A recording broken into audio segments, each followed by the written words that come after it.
अस्सलाम वालेकुम व्यूवर्स, उम्मीद है आप सब ठीक ठाक होंगे। ये है उर्दू प्राइमरी वर्ल्ड और हमारे इस चैनल पर आपका खैर मकदम है। Welcome to our channel. Video में आगे बढ़ने से पहले एक छोटा सा काम करना है। रेड कलर के सब्सक्राइब बटन को दबाकर हमारे इस चैनल को सब्सक्राइब कर लें ताकि ऐसे ही तालीमी वीडियो आपको मिलते रहें। ही आहे मराठी सुगम भारती इयत्ता 8वीची पुस्तक जी उर्दू माध्यमासाठी आहे। ही संयुक्त हिंदी मराठीची पुस्तक आहे। आता या मराठी विषयामध्ये आज आपण पाहणार आहोत वाचा पान क्रमांक 38 वर दिलेला आहे, ते आज आपण वाचूया। वाचा उतारा वाचा व त्याखाली दिलेल्या प्रश्नांची उत्तरे लिहा। यानी आपको ये नीचे जो नकल दी गई है, ये जो उतारा दिया गया है, पैराग्राफ दिया गया है, ये पढ़ना है और इसमें से जो नीचे क्वेश्चन दिए गए हैं, जो प्रश्न दिए गए हैं, उनके उत्तर लिखना आहे। म्हणजे खालील जी प्रश्न दिलेली आहेत त्यांची उत्तरे आपल्याला शोधून लिहायची आहे। ती प्रश्नांची उत्तरे या उतार्यातून आपल्याला शोधायची आहेत। सर मग चला वाचूया। मी वाचते, तुम्ही लक्ष देऊन ऐका आणि आपण नंतर प्रश्नांची उत्तरे या उतार्यामध्ये शोधूयात। तर मग चला वाचूया। पुस्तकाकडे केवळ कागदावर छापलेला मजकूर इतक्या मर्यादित अर्थाने पाहता येणार नाही। पुस्तकांनाही जीव असतो, त्यांना स्वतःचे व्यक्तिमत्व असते। पुस्तके आपल्याशी बोलण्यासाठी उत्सुक असतात। गरज असते ती आपण त्यांच्याशी बोलण्याची, संवाद साधण्याची। एकदा का पुस्तकांशी मैत्री जुळली, नाते निर्माण झाले की मग पुस्तकाकडून फक्त घेत राहायचे। परमेश्वराने आपल्याला एकच आयुष्य दिले आहे, पण या एकच आयुष्यात अनेक आयुष्य जगण्याचा अनुभव आपल्याला केवळ पुस्तकेच देऊ शकतात। शिवकथा वाचायला लागलो की त्यांच्या शब्दातून इतिहास जिवंत होतो। जंगलाबाबतचे वर्णन वाचताना घनदाट अरण्य सृष्टीची मनोहारी रूप पाहत पशुपक्षी प्राण्यांशी संवाद साधतो। विनोदी कथेमुळे भन्नाट आणि गमतीदार लोकांच्या विश्वात आपण हरवून जातो। तर चरित्र वाचताना प्रतिकूल परिस्थिती आणि थोर मोठ्याचे कार्य आपल्याला अंतर्मुख बनवते। पुस्तक हे आयुष्याला संपन्न आणि श्रीमंत करणारे ज्ञान भंडार आहे। त्यातून मनोरंजन तर होतेच आणि जाणीवाही प्रगल्भ होतात। शरीराला आवश्यक असणारी जीवनसत्वे अन्नातून, तर मन आणि बुद्धी यांच्या भरण पोषणासाठी आवश्यक सत्वे केवळ पुस्तकेच देतात। म्हणूनच पुस्तक प्रकाशवाटा दाखवणारा मित्र असतो, त्याच्याशी नाते जोडायलाच हवे। खूप छान असा पॅराग्राफ इथे दिलेला आहे, त्याला आपण आता उर्दूमध्ये समजू आणि त्याखाली दिलेले प्रश्नांचे उत्तरे आपण शोधूयात। व्हिडिओ खूप लांब होत असल्यामुळे उर्दू एक्सप्लेनेशनचा भाग मी एडिट केलेला है।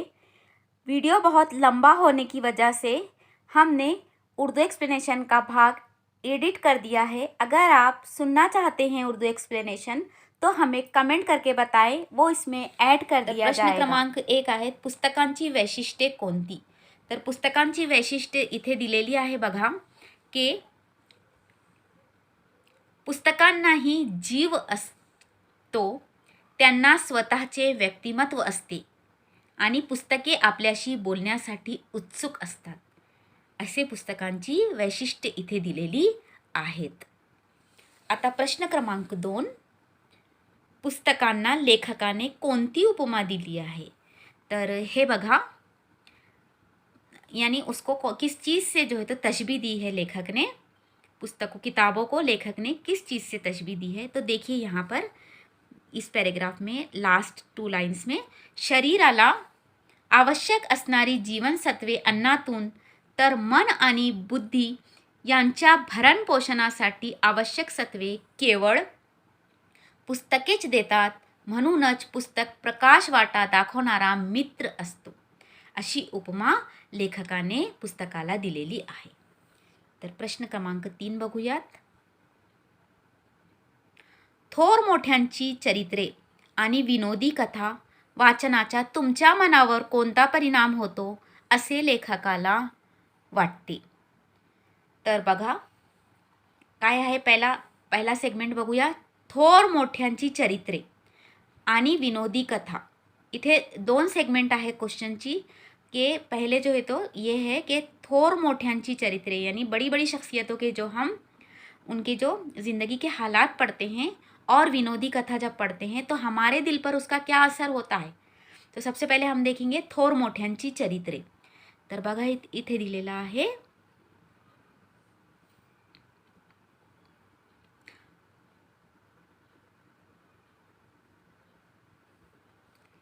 चरित्र वाचताना इथे बघा, चरित्र वाचताना प्रतिकूल परिस्थिती आणि थोर मोठ्यांचे कार्य आपल्याला अंतर्मुख बनवते.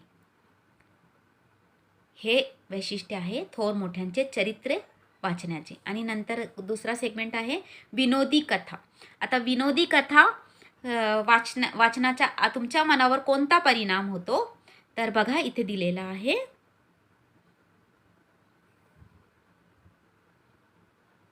बघा,